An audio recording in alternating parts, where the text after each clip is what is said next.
6 weeks ago, I stood beneath the dome of this Capitol and proclaimed the dawn of the golden age of America. From that moment on, it has been nothing but swift and unrelenting action to usher in the greatest and most successful era in the history of our country. We have accomplished more in 43 days than most administrations accomplished in 4 years or 8 years, and we are just getting started.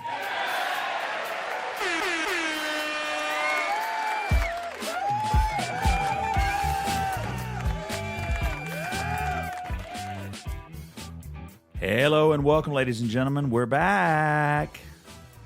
I'm your host, Jason McCoy, flanked by my good friend, colleague, and better half, Nelson Beaulieu. And we are Put 'em on the couch today. Democracy in crisis. We're going to rewind Trump's speech to the joint session of Congress the other night and asked a handful of questions, Nelson, related to autocracy. Yeah, let's do it, man. I'm chomping at the bit. I'm really pleased that you did not call last night's address the the State of the Union. So thank you for that. No. As a Politico, I appreciate it. No, definitely not. Ladies and gentlemen, today on the show, Nelson and I, like I said, are going to rewind Trump's latest and arguably most important speech, his joint address to Congress just a couple of nights ago. We'll use his own words throughout this conversation to unpack what this moment signals about his administration and the potential future of our democracy. But before we dive into that, let's take a step back and look at some of the tactics commonly used by leaders as they move from one form of government to an authoritarian or an autocratic government. Here are some critical strategies according to The Conversation. This is a periodical that looks at a variety of political issues, including criteria for authoritarianism. Nelson, we've got centralization of power, undermining democratic institutions and norms, erosion of free speech, economic control and exploitation, disrespect for judicial independence, crippling of the opposition, targeting the media, militarization of the state, and use of a nationalism to consolidate power. Now, I'm not sure how far, if at all, we are towards those ends, but what I would like to do is go back and kind of use Trump's own words from his world record-winning speech the other night, right? At least in terms of length. That was long. And he did say a lot, right? For those of us that say, we should pay attention to what he says, man, he said a lot. For those, however, that say we should pay attention to what he does, I'm going to make the case right here and now that, democracy is too valuable to wait until someone does something. What do you think about that, Nelson? I think that's absolutely true. Like, I think that's absolutely true. Don't look at what he says. Don't listen to what he says. He's just a performer. He's just a... Yeah, but, there's a time in the history of everything that was once unthinkable that we have to start, right? Mm-hmm. And so what is the start? The start is making it plausible. So, you look at something like, okay, well, maybe I'll run for a third term. Maybe there'll be a third term. Ha, ha, ha, own the libs. Yeah. Yeah. One way to look at that is he's just being silly and he's trolling. Okay, right? fine. To see how butthurt that makes us. Hey, today's joke, my friend, is tomorrow's reality. Yeah, today's joke is tomorrow's reality, right? What happens 2 years from now, 3 years from now, where it's just, there actually is something here. And we just start the sort of... Right. The first thing you have to do is talk about what was once unthinkable and untouchable. Mm-hmm. And then you rationalize what was once unthinkable and untouchable. Nelson, let's start with a couple of just basic questions before we jump into these 9 criteria for authoritarianism, or autocracy, as it were. First, is autocracy and authoritarianism and dictatorship the same thing, or are they different? Oh, no, they're very different. They're very different. So what I would say is, if somebody said to me, hey, are we close to, a dictatorship? A dictatorship. Yeah. I would say it depends, and it's always dependent. I know that's probably not the answer you're looking for. Is like, well, and I'm not trying to, obfuscate. Yeah, from 0 to 100, coy. And 100 is we have a dictatorship, and 0 is we have the furthest thing from it. Where would you put us then? 50% of the way? Maybe a little bit further than that, just based on the moves that the president has made to consolidate power within the executive branch of government. But this has been something that's been happening. Yeah, exactly. Right. It isn't like we the just consolidation of power. It isn't like we just got to 60% because he was reelected. No. The consolidation of power within the executive has been something that's been happening really since FDR, and with increasing, speed and ferocity. But now undermining democratic institutions, that's different. Norms, that's a little different. That's different. But totalitarianism is very different than authoritarianism, for instance. So like the totalitarian state is a state, and the only one I can think of to offer up as an example would be North Korea. The one most of us would be familiar with. Right. And of course totalitarianism existed in Stalin's Russia and Hitler and Nazi Germany, Pol Pot. The only thing I can think of for a modern day totalitarian state would be North Korea, and it fits the description perfectly. And the totalitarian state, the leader affects everything. It doesn't affect it, controls it. Every cultural relevance, the military, all aspects of society. So there really are no checks and balances there. No. There's no checks and balances from a media, from the people, from rich people, from military. And you might be asking, well, Nelson, how's that any different than like Vladimir Putin or Xi Jinping in China? Yeah. And there are controls. By the way, who are authoritarians. But not totalitarians. Right. Not dictators in right. the sense that well, they're dictators. They're dictators. Okay. But they're not total dictators. Totalitarian dictators. So they're dicks, but not total dicks. Right. They're little dicks. Okay. Give me an example of how maybe a Putin's Russia differs from North Korea's Kim Jong-un. So whereas in North Korea it's totalitarian, Kim Jong-un controls all aspects of society. In Russia, you still have a somewhat free economy. You have freedom of movement. The individuals in these countries have limited rights. There are elections. They don't matter, but there are elections. You can show frustration and criticize a little bit, right? You can. Yeah. You can. You can complain. It's not a police state per se, right? You can complain to an extent. That is to say, I, Nelson Bollier, living in Russia, could turn to my friend Jason McCoy, also in Russia, and be like, man, this guy's a dick. Yeah. I could do that. Yeah. I could. And we might be able to complain as long as not too many people hear us, in other words. Exactly. Right? Probably couldn't do a podcast Probably criticizing not a Putin. podcast. Maybe ours, since we don't have that many listeners. No. Probably couldn't even do that. No, because, no crack in a fortress can be accounted small. Okay. But there are limits on dictators on authoritarians like Xi and Vladimir. There are the oligarchs in each country. There are, media apparatuses that could push back. Even though Russia and China, they're both, aggressively secular, there's the Russian Orthodox Church, which is relevant and I believe important in terms of its political power within Russia. So there are different things. There are no legal limits on an authoritarian's power per se, but there are limits. I know that might not be satisfying to you, to our listeners, but there are differences, and there are important differences between authoritarianism and totalitarianism. And lastly, but certainly not least, the one we've been hearing probably most lately, particularly following Trump's last speech, is this idea of an autocracy. Could you put that into some kind of perspective for us, Nelson, the idea of an autocracy? Well, autocracy is, a leader of one, right? And so I think in terms of the United States, is it possible to have democratic autocracy? I think to a minor extent, invariably, inevitably, if there's rule concentrated in the hands of one person, it's going to limit free and fair elections. Yeah. Right? So we can be a little autocracy, not necessarily a big autocracy. And some people are saying, well, can't you have an elected king? Well, not really. No.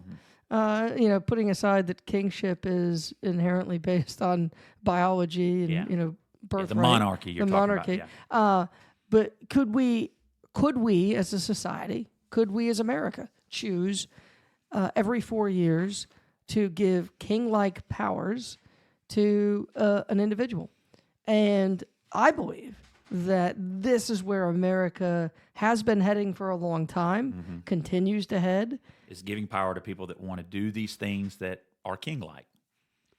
Expanding the power of one individual. So centralizing that power. Centralizing that power. And the way you do that, would you say undermining democratic institutions and norms? Of course. Eroding free speech. Absolutely. Because that's going to help reduce the checks and balances, right? Absolutely. At least so far as the your citizenry is concerned. Well, this is why I say you growing can't. your economic control and exploitation. Of course, yeah. Right. That's this idea of maybe America first and other forms of isolationism. Disrespect for judicial independence. Yeah, that's. I mean, of course, and again, I'm not being controversial or pointing these things out. I'm just telling you what the president has said. And crippling the opposition. That seems like a pretty heavy word, but certainly creating a situation where there's an us versus them, just sort of we're not repeating there. that. We're not there. But the slurs, I can think of the We're not slurs that there. we use. We're just not there with President Trump. Targeting the media. Sure. Militarization of the state. I don't know that we're Not there yet, necessarily. but we're curious. And use we're of militarization and the use curious. of this notion of nationalism to do it. Yeah, right? sure. To wrap yourself in the flag and to wrap yourself in freedom. Yeah, and to all the equate other your power with the glory of the state. Yeah, Yeah. absolutely. We're there. Well, ladies and gentlemen, when we come back, we're going to look at Trump's speech and see if, in his own words, we can make any sense of whether or not, and maybe to what extent, we are heading towards autocracy. Let's do it.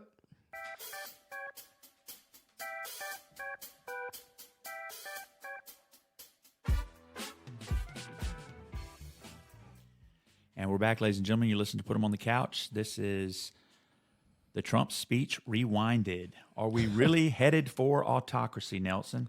Look, I went to the interwebs and tried to synthesize a top 10 list, although I only came up with 9, a top 10 list for how you know someone is moving towards autocracy. How do you know a country is moving towards autocracy or a leader is trying to move in that direction? According to my little hobby research, I found the following, and you can agree or disagree with these criteria, Nelson.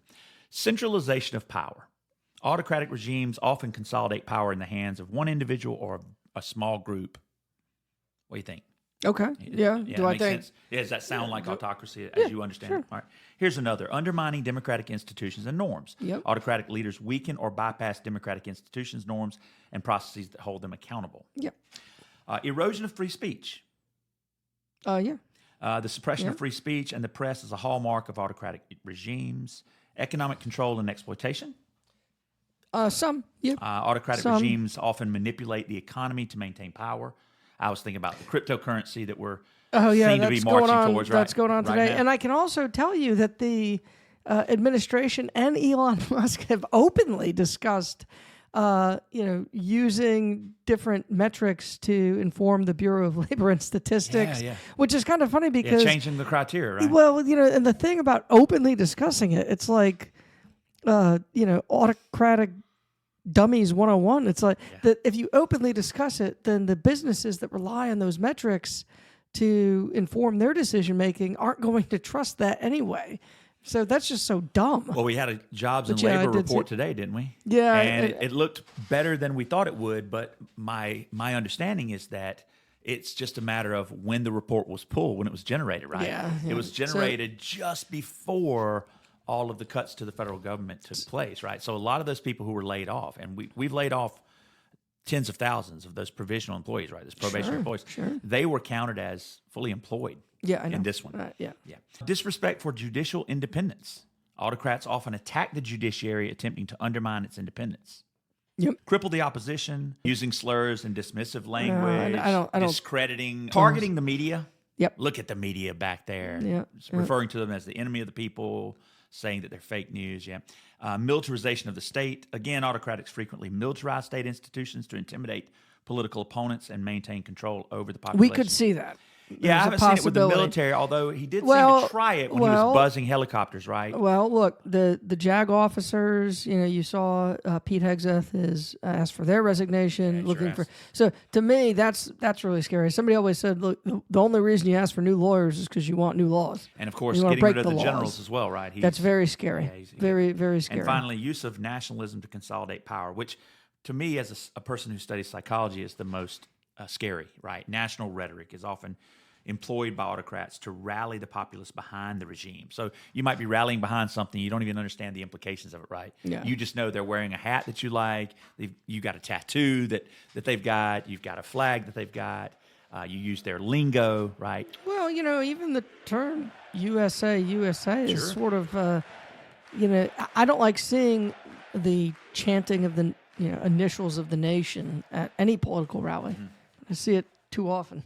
I like it at World Cup matches and Olympic sports that nobody cares about except once every 4 years. Well, let's start with the centralization of power, Nelson. I think that's a big one. Well, you got some clips? Yeah, I've got some clips I'd like to play. Yeah. These are all, again, from Trump's speech the other night, all 1 hour and 30 minutes of it. I had to go through it and painstakingly pull out these clips. So please don't shoot the messenger. This is merely 3 of the quickest clips I could find that I think relate to Trump's Centralizing intent power. on centralized power. Let's listen. Over the past 6 weeks, I have signed nearly 100 executive orders and taken more than 400 executive actions, a record, to restore common sense, safety, optimism, and wealth all across our wonderful land. Hours of taking the oath of office, I declared a national emergency on our southern border, and I deployed the U.S. military and Border Patrol to repel the invasion of our country. Upon taking office, I imposed an immediate freeze on all federal hiring, a freeze on all new federal regulations, and a freeze on all foreign aid. Yeah, so he signed nearly 100 executive orders, Nelson, and he's got 400 more coming, maybe? Yeah, so what I would say here, Jason, is that while Trump takes this to a different level, the consolidation of power within the executive branch of government is something we've been seeing for a very long time. I mentioned that earlier, really since FDR, but especially since Presidents Clinton let's really start with George W. Bush, Barack Obama, Donald Trump, and then Joe Biden. Congress is just kind of content. And Congress is complicit in this, by the way. But I don't think for many years Congress has really wanted to do anything. That's what I'm saying. They're complicit. Legislatively, no, they're complicit. It's not like they're just complicit now. They've always been doing this for a while. Exactly. With the border, with raising the minimum wage, they've just kind of punted. As much as we talk about autocracy and authoritarianism, you can't have any of these things without at least a tacit approval from the people and the people's representatives. Yeah. You can't. So we could argue that it's been moving this way for quite a long time. It has been moving. We can't argue about it. It's a fact. And we've probably grown desensitized or at least more and more comfortable with it because it's sort of moved in that direction. Again, democracy is a muscle. Yeah, you got to use it or you'll lose it. It has been atrophied for a very long time. Yeah. Well, there are a couple of scholars. Hannah Arendt comes to mind, Nelson, and Carl Frederick. And so these 2 individuals have studied totalitarianism throughout their careers. In particular, Carl Frederick argues that life in an authoritarian state, an autocratic state, is mostly boring and tolerable. He points to Malaysia. He basically says, look, most of your modern authoritarian states are partly free. You can complain, right? You can go to work, you can vote. But voting doesn't change anything. That looks more like what we have now versus the way you describe North Korea, right, Nelson? Totalitarianism. Right. And so might that be part of it, is that, it's a whimper, not a bang. We could be losing our democracy a little bit at a time, but the way in which we're losing it doesn't really negatively affect most people. It doesn't wake most people up. So, I think what you're describing is sort of the frog in boiling water. Yeah, I'm describing my upbringing, by the way. I'll get to that in a moment. I think there's some truth to that. What I would say, though, is life in an authoritarian state is if you oppose, if you disagree, it's fear-based. And I'm thinking now of somebody like Alexei Navalny, the Russian opposition leader who was poisoned, several times. Right? As happens in Russia. It happens. I think he was poisoned by ricin and some other things. Turned him blue one time, made him age one time. Yeah. Like he was left for dead several times. By the way, he finally did succumb, didn't he? They had him imprisoned and starved him to death, I think. He's dead. He passed away. He was murdered. I shouldn't say he's dead. He passed away. He was murdered by Vladimir Putin. Our friend and ally, right? Apparently, Our according to Trump. bestie. Although there's some news that just recently came Just over broke. the Associated Press that said we're thinking about putting some hard sanctions on Russia for invading Ukraine. If you can believe that, ladies and Could be gentlemen. a show. Who Was knows? that from our State Department? That just came out over the wire, the AP. I don't know what happened. But what he said, what he talked about was the key to control in any government is fear. The key to control is fear. We all agree in a democracy to abide by the social rules. contract, right? We all enter the social contract of free will. But we'd like to believe that we can vote and we can form alliances absolutely. and coalitions and change the contract if need be, right? Yeah. And so I guess that really maybe There's at that the old heart line, of it right? separates democracy from autocracy. There's that old line: people should not be afraid of their governments. Government should be afraid of their people. And in a autocracy, in an authoritarian state, that maxim has been completely reversed.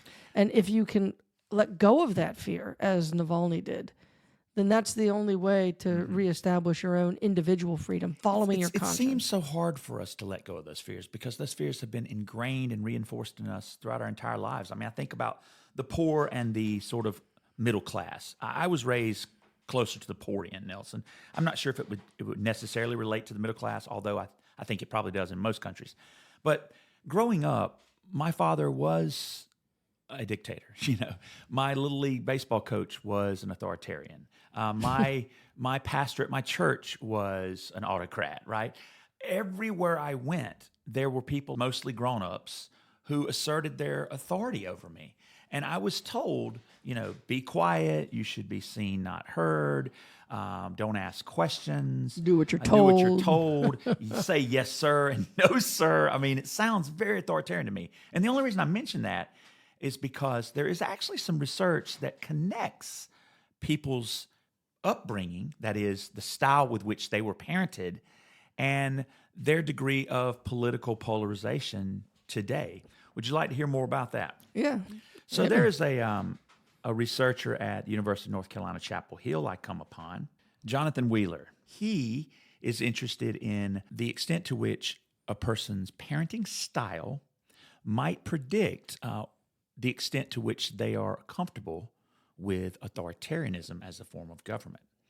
Now, for those of you that don't know, parenting style historically has been studied by a lady named Diane Baumrind. And she basically put the different kinds of parents into a few buckets. Admittedly, I'm going to caricature the three. One was the parenting style known as permissive style. And you can imagine what that one looks like. Let your kids just do whatever. I'm your as long friend, as we're friends. not your parent. Another one was authoritarian, which is spare the rod, spoil the child. I'm right, you're wrong. Shut up. Say yes sir, no sir. Sounds very English. Very English. No hugs for very you, dictatorial, sir. right? Yeah, very dictatorial. sure. Big dick. That's right. That's And then finally, there's the authoritative style, which is more of what you consider a liberal style of parenting. They are friendly, but they're not friends. Parent is still the boss, although they don't assert themselves in that way all the time. They really do try to encourage curiosity and self-reliance and independence. They really do try to show tolerance and try to use mistakes especially, as teaching moments. Now, what he did was he went out to a group of voters and he asked them to answer 4 questions that he believed their answers would give away how they felt about parenting, right? So would you like to take the parenting style test that he gave? Sure. It's pretty simple, ladies and gentlemen, and you at home listening or in your cars or on your jog, walk with your dogs can do the same. This professor at Chapel Hill asked, which do you think is more important for a child to have? Well, what if somebody's single?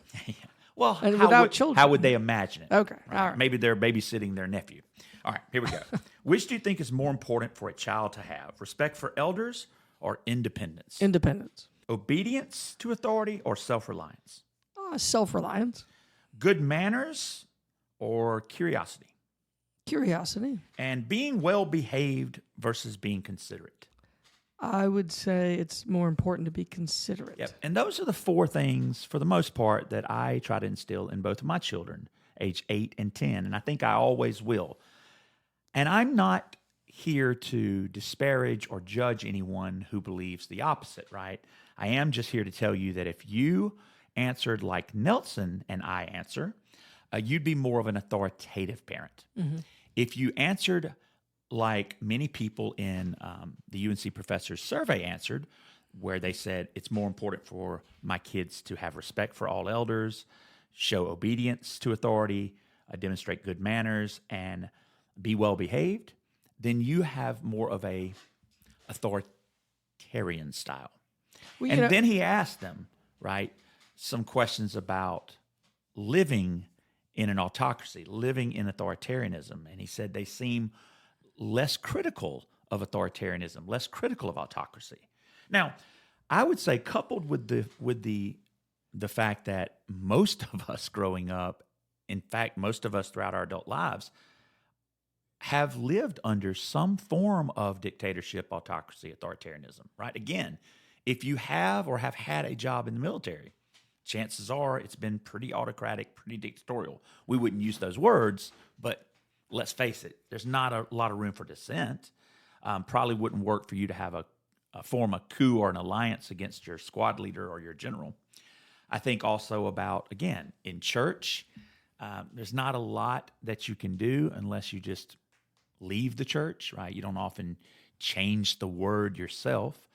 In school, I was told that my teacher is the expert and I should just shut up and listen or write notes, right?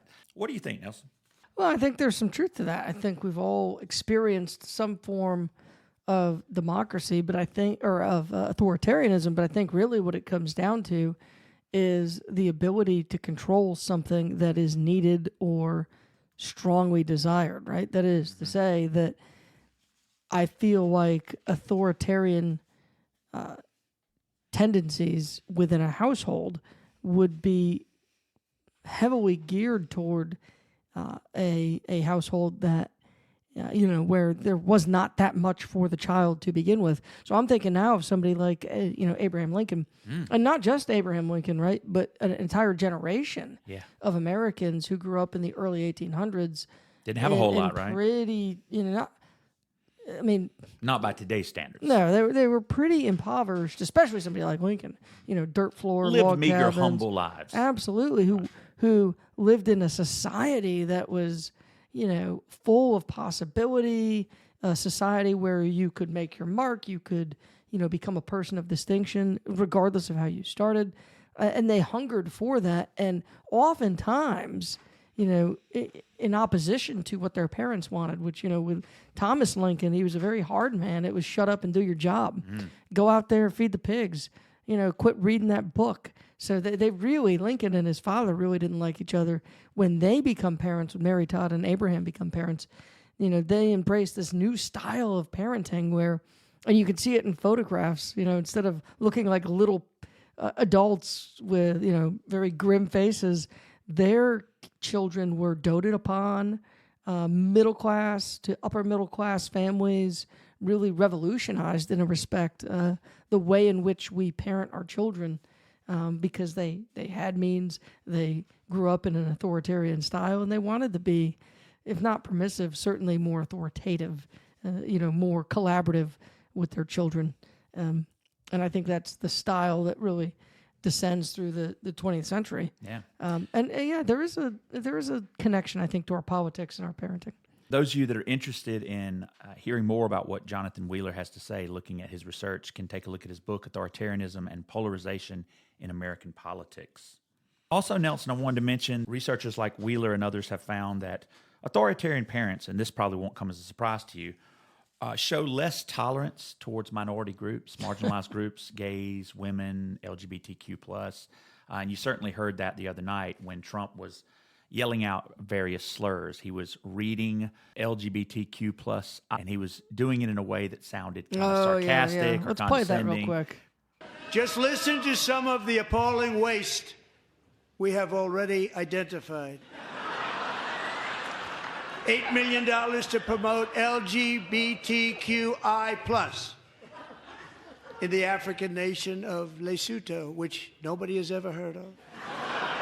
Yeah, and here's another one where he's shouting the slur Pocahontas aimed at Elizabeth Warren over and over. Want to keep it going for another 5 years? Yeah, you would say Pocahontas says yes.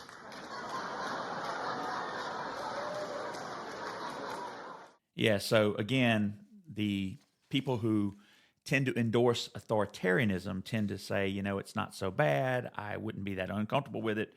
Already seem to have a certain mindset, a certain disposition towards things related to authoritarianism. Jonathan Wheeler, by the way, the guy that did the parenting style and the polarization study in American politics, argues that when you ask people those questions about what do you think is more important for a child, you're not actually asking them what kind of parent they are. He's going to argue you're actually asking them to give you insight into their worldview. Sure. Which is kind of interesting. Yeah. Speaking of worldview, Yeah. in one of those clips, or in one of those, say when he was talking about the LGBTQI plus, he's talking about government waste. Yeah, and he was pretending like, he was demeaning it. He mentioned, I think that one was in Lesotho. Yeah, Nobody knows where that is. Yeah. So, I don't know that that's actually a place, is it? It is a place. He just mispronounced it. Well, he also mispronounced transgenic mice. $8 million for making mice transgender. Yeah, so that's what I was going to bring up, because I know you and mice, you guys and your psychologists. Well, I noticed that right away, that he was conflating transgender mice You're with a mice transgenic, freak. which transgenic has, I think, to do with the family of mice, the way in which they're genetically bred so that they'll be identical for the purpose of having control groups when you're doing a pharmaceutical research, right? They're not transgender. No, they're not transgender. A second one, Nelson, if we could, before we go to another break. Yeah. Undermine. Taking back a lot of that money. We got it just in time. This is just the beginning. The Government Accountability Office, a federal government office, has estimated annual fraud of over $500 billion in our nation, and we are working very hard to stop it. We're going to. We're also identifying shocking levels of incompetence and probable fraud in the Social Security program for our seniors, and that our seniors and people that we love rely on. And $101 million for DEI contracts at the Department of Education. Many more have been found out and exposed and swiftly terminated by a group of very intelligent, mostly young people, headed up by Elon, and we appreciate it. We heard my words, and they chose not to come. Much easier that way. In comparison, under Joe Biden, the worst president in American history, there were hundreds of thousands of illegal crossings a month, and virtually all of them, including murderers, drug dealers, gang members, and people from mental institutions and insane asylums, were released into our country. Who would want to do that? This is my fifth such speech to Congress. And once again, I look at the Democrats in front of me, and I realize there is absolutely nothing I can say to make them happy or to make them stand or smile or applaud. Nothing I can do.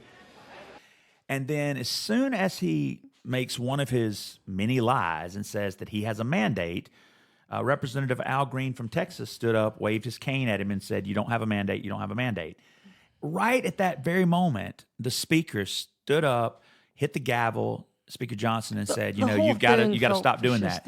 But it was interesting given, just a few years ago when Joe Biden was delivering one of his important speeches, I think it was a State of the Union, Marjorie Taylor Greene and others were screaming at him the entire time. No one gavelled them down. No one walked them out. So this double standard really kills me. Oh, yeah. No, look.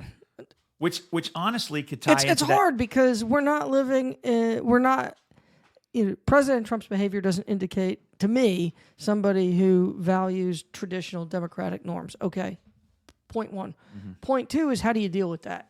And it's tough because do you deal with it by saying, look, we're just going to do what we've always done, and we're going to play by the rules, and we're going to honor the president? Because what that does, to me, is normalizes some of the president's behavior, some of his rhetoric. Oh, just by being quiet, or just by clapping once in a while, or something. No, I agree. I agree. But also, but sitting there quietly and holding up those little signs like you're in elementary school, I didn't think that was none of it worked. None of it works. Again, I'm not sure what the right approach would have been. Perhaps each member of the Democratic caucus should have stood up one at a time and gotten perp walked out so as to make the speech even longer than it was. But you already know what would have been said. They're not serious. I will tell you that at some point the opposition party needs to come up with something that actually works to push back against authoritarianism, or we're going to find it. And again, maybe people are okay with it. And I worry about this third criterion Give me that the is third mentioned one. in my list: erosion of free speech. Right? Oh yeah, the that's suppression happening. of free That's a big speech one. is a hallmark. Right? Trump's attacks on the media, public dissent, and efforts to control the narrative reflect his desire to stifle opposition. So Let's listen to these quotes really quickly and talk about them on those sides. We have removed the poison of critical race theory from our public schools, and I signed an order making it the official policy of the United States government that there are only two genders, male and female. I've stopped all government censorship and brought back free speech in America. It's back. 2 days ago, I signed an order making English the official language of the United States of America. Right? So he talks about stopping all government censorship and bringing back free speech while simultaneously Well, he kicked the AP out, Reuters, kicked the AP and Reuters out because says he they're wants not to bring in some some more fresh non-traditional. blood, yeah. Well, they're punished because they won't say Gulf of America. Like, give me a break, right? But right here in New Hanover County, right, we're going through issue with our school board about what can be taught. Can we talk about transgender people and talk sex about ed? DEI? And Can you these even talk people, about equality? And again, remember I said it's fear-based, right? They're afraid of losing their funding. That is a real fear. They're talking about real people, real jobs. And so the board is saying, look, we're going to do whatever we think the president is telling us to do with regards to speech in our classrooms because we're afraid of losing funding. I understand that. But as I've said many times on this show and Patrick Henry said, give me liberty or give me death, right? So if we can agree that there are things that are more important than being alive, as Alexei Navalny showed us, then certainly, at some point you have to stand up and say, fire me. Take my money. Yeah. But, that's where you end up treading slowly toward democracy.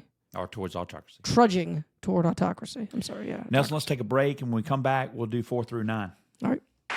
If you don't make your product in America, however, under the Trump administration, you will pay a tariff, and in some cases, a rather large one. That's why on my first day in office, I declared a national energy emergency. We say many times we have more liquid gold under our feet than any nation on earth, and by far. And now I fully authorize the most talented team ever assembled to go and get it. It's called Drill, Baby, Drill.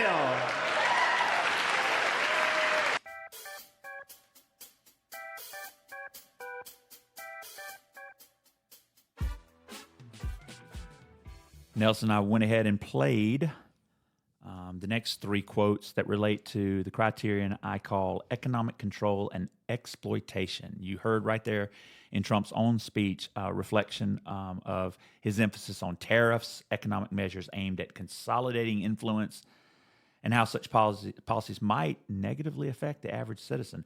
We know, right, every serious economist on the globe knows that tariffs are not attacks on the country sending the goods in. They're attacks on the people receiving those. Yes. No matter how many times Trump serious tells economist or serious second-grade student should know that. And also, we also know that tariffs aren't going to hurt anyone except the little man. They're regressive, right? Yes. Because if you're super wealthy, you don't care if you pay $100,000 for a car or $150,000 for a car. But it makes a huge difference for a middle-class American to try to buy these goods and services and pay 20, 30, 40% more for the same thing you paid less for just a year ago. And that's rich coming from a man who, let's face it, campaigned on gas and eggs. And now he seems to be changing his tune a little bit. He's basically trying to downplay the inflation nightmare by saying, well, it'll just be a little bump in the road. A little disturbance. It'll be a little disturbance. We can handle it. We can handle it, he said. Yeah, who's the we? Yeah. Is that you and me, or is that like we, the people in this room? I mean, this guy was going to reduce everything, not in time, but you remember what he said on day one. He said on day one, I'd be a dictator, and I'd get the price of eggs and energy and everything else down. Yeah, but nobody really believed that. Getting back to what we do allow for some campaign rhetoric. Yeah, we'll allow for a little bit of it, but I mean, come on. This guy is going nowhere fast with that. Every day I'm finding that he's pausing tariffs. He's making carve-outs, which we've always had. Nobody Again, knows what he's doing. Just doesn't seem Nobody knows normal. what he wants. Here's another one that's worrisome, especially if you remember him walking over to the Supreme Court justices, and when he got to Oh, yes, when he got to yes, that Justice was Roberts, he concerning. said, "Thank Thank you, you. thank you. I'll remember that." Thank you again. Thank you again. Won't forget. So good. Yeah, it's good. So good, sir. I'll remember that. Assuming he was talking about right. This is number 6. What? Yeah, this is Thank number you. 5 Number actually. 5, yeah. Disrespect for the judicial independence. Yeah. But ostensibly that was sort of a reference to, Chief Justice Roberts And we see helping him that, get yeah. away with Murder. with Potential murder. Yeah. Autocrats often attack the judiciary, Nelson. You know that. Trump's rhetoric suggests a desire to consolidate power by undermining the role of the courts and encouraging his supporters to disregard judicial decisions. I mean, isn't that what pardoning the J6ers is about? Isn't that what constantly demeaning people that are in a position to arbitrate his fate? Isn't that why he's surrounding himself with people that are saying, you know what? You guys have your co-equal branches. Maybe you don't have to do what federal judges tell you. Yeah. Crippling the opposition. I know this is a hard word. In fact, I don't even like the word cripple because that's sort of a slur itself. Yeah, this is one I don't see. Disempowering the opposition. This is one I don't right? see yet. This includes slurs and dismissive language aimed at opponents to discredit them publicly and privately. I think about You think about him the always, Pocahontas thing? Well, that and him constantly talking about a crooked Hillary Clinton, and he talks about Joe Biden in the most disparaging ways, suggesting Joe Biden is corrupt and suggesting Joe Biden is not a Democrat or not democratic and not a real patriot. That he's So what I'll say to that, and it's pretty simple and straightforward, is that in a democracy, you have to have an understanding of the legitimacy of the opposition's claim to power, right? Yeah. And so the biggest example of, I don't want to say crippling, of delegitimizing is January 6th. Yeah, 100%. And you've seen, too, claims of I can't lose unless it's rigged, right? That's just not recognizing that the opposition is legitimate and has a legitimate claim to power equal to your own. Let's take a listen. One more thing that Trump said that reminds me of this criterion of, quote, crippling the opposition. This is my 5th such speech to Congress. And once again, I look at the Democrats in front of me, and I realize there is absolutely nothing I can say to make them happy or to make them stand or smile or applaud. Nothing I can do. I could find a cure to the most devastating disease, a disease that would wipe out entire nations, or announce the answers to the greatest economy in history, or the stoppage of crime to the lowest levels ever recorded.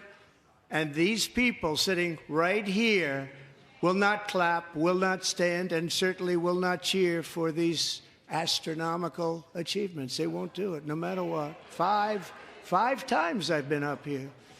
It's very sad, and it just shouldn't be this way. Yeah, he said he could find a cure to the most devastating disease, although I'm not sure that his current administration and the FDA and the Health and Human Services led by RFK Jr. is going to find a cure to any disease. Their answer is ivermectin and cod liver oil now, my understanding, for measles at least. But no, he said, I could do this thing. I could wipe out this disease before it wiped out a nation, announce all the answers to the greatest economy in history, blah, blah, blah. And no matter what, these people won't clap or stand up. These people. Yeah, right? these people. Yeah. Yeah. Again, suggesting this tribe, we're the good guys. We're the ones really who care about America, making America great again. And look, I can't even get them to clap. They wouldn't clap for anything. Yeah, I wouldn't focus on that one too much. Targeting the media. Let's take a Like listen. that one there. The media and our friends in the Democrat Party kept saying we needed new legislation. We must have legislation to secure the border. But it turned out that all we really needed was a new president. Again, having targeted the media, Trump also sought to manipulate the structure of the political system to consolidate his power. I mean, you could argue. Yeah, that's you see things like suing 60 Minutes and now Paramount trying to reach a settlement. You see a settlement with ABC, $10 million to his charity, Whatever that which is. was a very, very, very stupid and weak case. They wanted to settle it. So you see a lot of Jeff Bezos. Democracy dies in darkness at the Post, but I guess it's been brutalized in the cold light of day recently here. So you do see a lot of that at the FEC, the people he's put in place. So yeah, that's there. Militarization of the state. Let's listen. Many jurisdictions virtually ceased enforcing the law against dangerous repeat offenders while weaponizing law enforcement against political opponents like me. In recent years, our justice system has been turned upside down by radical left lunatics. DOJ, Pam, good luck. Cash, wherever you may be, good luck. Good luck. Pam Bondi. As we reclaim our sovereignty, we must also bring back law and order to our cities and towns. So here, Trump's rhetoric around the United States military and police force indicates his desire to empower these institutions as tools of his own control, right? Talking about sending Border Patrol and maybe even the National Guard down to our southern border, coming down hard on Canada, It's claiming that it's all about fentanyl. Yep, When we and know Canada only moves maybe a couple pounds of fentanyl across the... Yeah, he's doing all this through national emergencies, which in and of itself is somewhat militaristic. But you saw, some of the comments from former members of the Joint Chiefs, his former defense secretary, saying he wanted Hitler's generals. He wanted generals like Hitler. I think somebody reminded him that Hitler's generals did try to kill him, and he said, no, that's not true.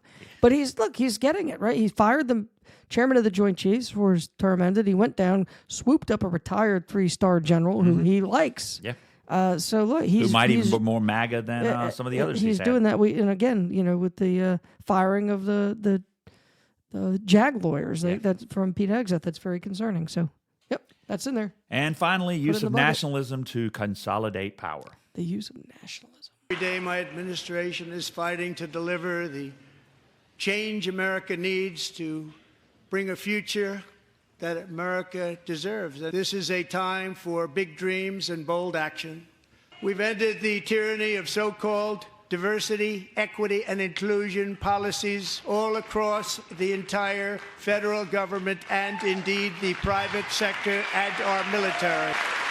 And our country will be woke no longer. So here, Nelson, we see in Trump's speech him frequently invoking national pride and promises sovereignty to justify his actions. America's back. We're doing all this stuff to sort of make America great and to put America first. Yeah, it's just always, isolationism 101. But again, we live in a globally connected world as we see each and every day. On the one hand, it sounds like maybe Trump can do it. But then on the other hand, we realize, automakers are not just making cars in America or in Mexico or in Canada. Those parts, as we've heard, go back and forth across borders over and over and over before they get here. Yeah, right? And yeah, so no doubt. You might think it's hurting one country, but it's actually hurting the entire globe and workers across the globe, which might be why he's starting to come to his sense, or some super rich group of people have gotten to him and said, "Hey, look, you got to have some carve-outs for I don't know what the construction industry." I don't know what the president is trying to achieve. I don't think anybody really knows what he's trying to achieve with these. What is he asking for? It's unclear to our enemies. It's unclear to our allies. So, what I will say is, to me, he always does seem to equate American greatness with his own standing in America. And so when he talks about a new golden age or a new dawn, it's not clear to me what he's saying, except that he's in charge again, and that in and of itself is indicative of some type of renaissance or rebirth. I don't know. Yeah. Well, there's one more. I'd be remiss if I didn't mention my 10th one, Nelson. I'm not sure if most or all historians who study autocracy would agree with me, but one that I've been thinking about is this sort of mixed relationship people like Trump have with the super wealthy, with the powerful, right? On the one hand, they show skepticism or even disdain towards them. I mean, there's been times when, Trump has talked shit about Jeff Bezos or Warren Buffett. He likes to talk shit about really rich people, right? In fact, when he first started his run for presidency the first time around, he was talking about how he's an average guy, and this billionaire class, these Washingtonians, these politicians are are really they're the swamp. We got to drain them. And then on the other hand, he cozies up to someone like Elon Musk, the richest man maybe that's ever walked the earth. I just don't know how he squares it, but it seems to me that autocrats do this all the time, right? So what They I play would one rich person against the other. I think it's deeper than that. What does It's that do? broader than that. It's again, when I say fear-based, I wasn't just talking about the fear that the individual faces. The fear of the autocrat is the truth, which is that the emperor has no clothes. They're afraid of that fundamental truth that their power is really, an illusion. So you look at something like that awful, embarrassing meeting with Zelensky Volodymyr Zelensky, where they're picking on this guy. They have Marjorie Taylor Greene's husband saying, "What are you wearing? Why aren't you wearing a suit?" Basically, Who are you wearing? You might as well ask the poor guy. He said, "Look, and we've had people. You had Winston Churchill. Leaders at war often dress to connect with the people they're leading. This is a guy who, through sheer force of personality, has done something President Trump could probably never do, which is rally an entire nation against a formidable, in fact, superior and rally people foe. from all over the world, citizens from all over the world, to come there and fight. It's just absolutely incredible what this man has done. That's real leadership, and I think it intimidates and bothers autocrats like Putin. And, I think wannabe autocrats. But again, getting back to the Elon Musk, does Elon Musk and those like him serve as social proof that Trump is smart, that Trump is successful? Look at the people that I'm hanging out with. Yeah, I think so. I That's got the what I'm most saying. I think it's powerful, just richest man on earth that's at my beck and call kind of thing. The same way he kisses Putin's ass or Xi's ass. I think it's pretty simple, right? He doesn't like Zelensky because he just doesn't like people that he thinks are weak. Yeah. And that's the irony, is that it's the ultimate weakness to sit there and berate and pick on people that are this less friggin' hero who, before this blood is dry, will be looked at as, I promise you, the hero of the age. But well, some are calling him the leader of the free world. He is the leader. I actually like the quote I've heard. There was a man without a suit, and there were a lot of suits without men. Amen to that. Yeah. I mean, that is authoritarianism and autocracy and dictatorship in a nutshell. Like I said, it's the real fear is being exposed as the emperor who has absolutely no clothes, no real power. Well, Nelson, it's been about an hour. I think Been a good hour. Yeah, I think so. And I hope we've brought some sanity to this question of whether or not and to what extent we've moved towards autocracy, if any. For others, we've probably thoroughly confused you and may need to come back and do it again. Listen, as always, ladies and gentlemen, if you have any questions, concerns, recommendations for us, please review, rate, and reach out to us at putemonthecouch@gmail.com. Like us on Facebook. Send us a comment. Let us know that you're listening. Let us know that you are following along. And certainly let us know when you disagree with something we've said. We'd love to hear your input. And as always, we appreciate your support, listenership. And if you have anybody that you think might be interested in something we're saying, please make sure you share our content with them. Yeah, we're authoritative hosts. Yeah. Ladies and gentlemen, it's been a pleasure, and we will see you in an upcoming episode. Love you, mean it. Thanks.